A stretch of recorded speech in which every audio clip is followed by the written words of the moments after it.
स्वागत है आप सभी का सनशाइन पाठशाला पे। आशा करता हूँ आप सभी लोग अच्छे होंगे। और वीडियो एग्ज़ाम के बारे में बहुत सी चीज़ें सुनने को मिल रही हैं। बड़े दुर्भाग्य की बात है कि जो परीक्षा भ्रष्टाचार की वजह से दोबारा कराई गई थी और उसमें भी जमकर भ्रष्टाचार हुआ है, जमकर धांधली हुई है। इस बात में अब कोई डाउट नहीं रह गया कि परीक्षा धांधली का शिकार हो चुकी है। बहुत से लोगों ने देखा होगा, आपने जो न्यूज़पेपर्स में आया वो तो है ही, उसके अलावा जो एस्पिरेंट जो परीक्षार्थी वहाँ पे बैठे थे उनसे भी सुनने में मिल रहा है कि इस परीक्षा में बहुत व्यापक तरीके में नकल हुई है। इसके अलावा कई लोगों ने व्हाट्सएप मैसेजेस में देखा कि आंसर की जो सेकेंड शिफ्ट के पेपर्स थे उसकी आंसर की पहले से ही फ्लोट कर रही है, व्हाट्सएप ग्रुप में मिल रही है। तो ये तो मतलब कि अब इसमें इतना ज़्यादा करप्शन हो चुका है कि इस परीक्षा को रद्द कराने के लिए जो मांग लोगों की है वो बिल्कुल सही है कि एग्ज़ाम रद्द तो होना चाहिए। लेकिन क्या एग्ज़ाम कैंसिल होने से ही ये समस्या हमारी हल हो जाएगी? जो परीक्षा 2-4 साल पहले भ्रष्टाचार की वजह से कैंसिल की गई थी और आज फिर भ्रष्टाचार की वजह से ही कैंसिल की जा रही है।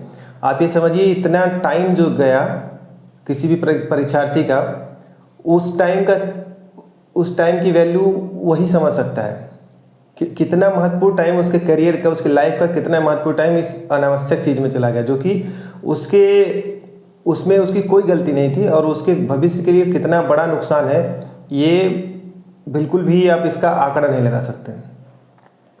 मेरा जो मानना है, एग्ज़ाम रद्द करने की बात हो रही है, बिल्कुल होना चाहिए। जब अगर भ्रष्टाचार हुआ है, एग्ज़ाम रद्द तो होना चाहिए। लेकिन सिर्फ एग्ज़ाम कैंसिल करने से हमारी समस्या हल नहीं होगी। है क्या, ये जो आयोग है UPSSC, इसका इतिहास रहा है शुरुआत से ही कि परीक्षाएं जब भी होंगी तो धांधली होगी उसमें। और बहुत ही इसका जो रवैया है बड़ा ही उदासीन है छात्रों के प्रति। छात्र हित के लिए कोई भी चीज़ ऐसी देखने को नहीं मिलती, कुछ अच्छा देखने को नहीं मिलता कि हाँ ठीक है, जो अभ्यर्थी हैं उनके हित के लिए, उनके भविष्य को ध्यान में रखते हुए कुछ अच्छी चीज़ें देखने को मिल रही हैं। मैं आपको अपना एक्सपीरियंस बताऊं, 2016 में जो एक्साइज कांस्टेबल की परीक्षा हुई थी, वहाँ पे भी यही सेम केस था। मेरा पहला एक्सपीरियंस था किसी एग्ज़ाम में अपीयर होने का। और मैं तो अपनी तैयारी से गया था, पेपर अच्छा भी हुआ था। लेकिन बाद में जब बाहर आया, मोबाइल मैंने जमा कर दिया था, बाहर आने पे पता चला कि आंसर की ऑलरेडी एग्ज़ाम की जो पूरी की पूरी आंसर की बाहर घूम रही है। तो ऐसा इसलिए था, इसी वजह से मुझे ऐसा लगा, पहले से भी माइंड में डाउट तो था ही, लेकिन इन सब चीज़ों से बड़ा और ज़्यादा माइंड डाइवर्ट हो गया कि यूपी में जो एग्ज़ाम्स हो रहे हैं, इसमें लोकसभा आयोग की परीक्षाओं के अलावा बाकी परीक्षाओं में साफ़ सुथरा तरीके से हो पाना एग्ज़ाम बहुत मुश्किल है। और इसीलिए आप इस चीज़ को मानिए कि बहुत से लोग यूपी के एग्ज़ाम नहीं देके SSC और रेलवे अदर में जाते हैं, क्योंकि वहाँ पे एटलीस्ट बीच में थोड़ा बहुत तो सुनने को आया था, लेकिन अब चीज़ें काफ़ी ट्रैक पर हैं और इतना बड़े पैमाने पर गड़बड़ी वहाँ पे नहीं देखने को मिलती है। तो हम लोगों को प्रयास ये करना होगा कि सिर्फ एग्ज़ाम कैंसिल नहीं कराना है, हमें इस बात पर जोर देना चाहिए कि जो पूरा आयोग है इसमें थोड़ा सा रिफॉर्म हो।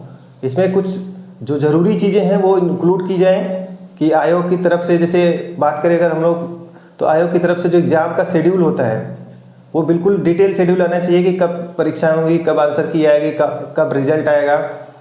ये सब चीज़ें बिल्कुल क्लियर होनी चाहिए। और जो उससे रिलेटेड नोटिस हो, जैसे देखिए एडमिट कार्ड की नोटिस, कब एडमिट कार्ड जारी होगा, कोई नोटिस नहीं आती लास्ट में और जब तक नोटिस नहीं आती तब तक कई अफवाहें, कई तरीके का डाउट बच्चों के मन में चलता रहता है। तो इन सब चीज़ों से बहुत नुकसान होता है।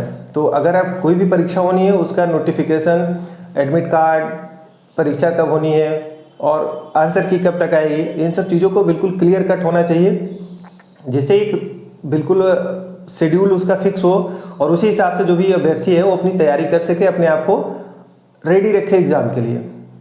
अभी वीडियो और एग्ज़ाम की जो आंसर की अभी तक नहीं आई है, पहले इतना टाइम नहीं लगता था। कुछ परीक्षाओं के आंसर की UPSSC ने भी टाइम से जारी कर दिए थे, लेकिन अभी इसमें पता नहीं क्यों उतना टाइम लग रहा है और कोई नोटिस भी नहीं है कि कब आंसर की जारी की जाएगी। तो इस एग्ज़ाम से जो जुड़े हुए हैं उनके लिए कितना मुश्किल हो रहा है। पहली बात तो परीक्षा में धांधली हो गई, वो अलग से टेंशन है, आंसर की कुछ अता पता नहीं है। अब इसमें ऐसे में समझ ही नहीं आता एक छात्र को, एक अभ्यर्थी को, कि हम करें क्या। तो हमें मेरा जो कहना है, मेरा जो मानना है कि हमें सिर्फ इस परीक्षा को रद्द नहीं कराना है, इसमें आयोग में जो जरूरी बदलाव है वो उसके लिए भी प्रयास करना होगा। परीक्षा का जैसे पहला पॉइंट मैंने बताया कि परीक्षा का बहुत डिटेल शेड्यूल आना चाहिए कि कब कहाँ कैसे क्या चीज़ें होनी है वो क्लियर हो। दूसरा ये होना चाहिए कि जो भी एस्पिरेंट्स है, जो भी उसमें अभ्यर्थी बैठते हैं, परीक्षार्थी बैठते हैं, उनके मार्क्स एग्ज़ाम के बाद जो सिलेक्टेड है और नॉन सेलेक्टेड है सबके मार्क्स डिस्क्लोज होने चाहिए, सबके मार्क्स जारी करने चाहिए कि किसने कितने मार्क्स पाए हैं, जिससे एक फेयर तरीके से पता चल सके, जो भी परीक्षार्थी उसमें बैठा है उसको पता चल सके कि उसने क्या स्कोर किया और एग्ज़ाम का कट ऑफ या जो सिलेक्टेड कैंडिडेट्स है वो कहाँ पे थे। और इसके अलावा बहुत ज़रूरी है कि जो भी परीक्षाएं हो टाइम बाउंड मैनर में हो। तीसरा जो सबसे ज़रूरी चीज़ है कि परीक्षाएं समयबद्ध तरीके से हो। आप ये समझिए 2018-2016 की वैकेंसीज अभी तक चल रही हैं और इतना टाइम निकल गया है और सरकार या जो प्रशासन है या आयोग जो है उसको नहीं लगता कि बहुत इससे कुछ ज़्यादा लेना देना है। 2016 की परीक्षाएं अभी मैं नोटिस देख रहा था आयोग की, उसमें उसके परिणाम और कई चीज़ें अभी भी चल रही हैं। बताइए 7 साल किसी के जीवन का एक परीक्षा में निकल जाए तो फिर वो लाइफ में क्या करेगा। तो इन सब चीज़ों को लेकर, और देखिए जो भी रिफॉर्म्स होने हैं या जैसे एग्ज़ाम को कैंसिल कराना है, इन सब के लिए हम सभी को, जो भी स्पेशली जो परीक्षार्थी हैं, आप सभी को जुट कर काम करना होगा, एकजुट होकर काम करना होगा और एक मतलब कि जो सही तरीके से अपनी बात को रखना होगा। ऐसा नहीं कि आप कुछ उपद्रवी तरीके से कोई काम करें जो कि आपके लिए नुकसानदायक हो, ऐसा बिल्कुल नहीं करना है। आपको अपनी मांग को लेकर जो भी बात रखनी है, जो उसका सही तरीका है वैसे अपनी बात को रखिए। अपने जो कंप्लेन है उसको लगातार आयोग का जो दिया गया है वेबसाइट है, वहाँ पे ईमेल है, उन सब पे आप अपनी कंप्लेन डालते रहिए, जिससे कि आयोग को भी पता चले कि परीक्षार्थियों में किसी बात को लेकर नाराज़गी है या उनकी कुछ शिकायतें हैं, जिससे उस पर कुछ ध्यान दिया जा सके। इसके अलावा एक बहुत इंपॉर्टेंट बात यह है कि जो परीक्षा, देखिए कुल मिलाकर अभी परीक्षा संपन्न हो चुकी है, तो इसमें जो भी होना है, बहुत मतलब कि एग्ज़ाम रद्द हो या कुछ जो भी होना हो, वो अब आपके हाथ में बहुत ज़्यादा नहीं है।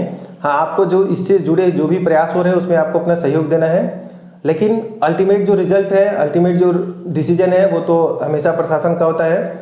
और इस सब चीज़ों में बहुत बार आपने देखा होगा कि बहुत ज़्यादा प्रयास करने के बाद भी सरकार अगर नहीं चाहेगी तो आप उसमें कुछ नहीं कर पाएंगे।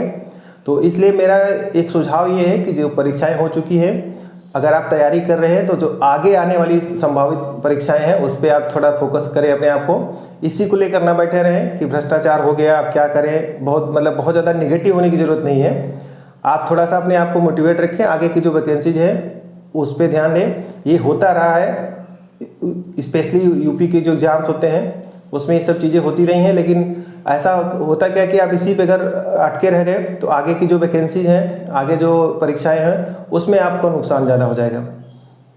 जैसे एसएससी में भी 2017 की वैकेंसी में मैं खुद CGL CHSL दोनों में ही था, और उसमें ऐसा लगा कि कोर्ट केस चल रहा है और बहुत व्यापक पैमाने पर नकल हुई है, मतलब धांधली हुई है, तो पूरे चांसेस थे कि शायद परीक्षा रद्द करके दोबारा कराया जाए। और उस चक्कर में हम लोग को लग रहा था कि 18 वाली जो वैकेंसी है, 18 का जो एग्ज़ाम है वो अभी डिले होगा। लेकिन हुआ क्या कि 17 का रिजल्ट अल्टीमेटली उसमें रिजल्ट आ गया, और उसके बाद जो 18 का शेड्यूल था वो भी बिल्कुल उसी के आसपास आ गया। तो ऐसे में होता क्या कि आप उतना तैयारी नहीं होने से आपको नुकसान होगा।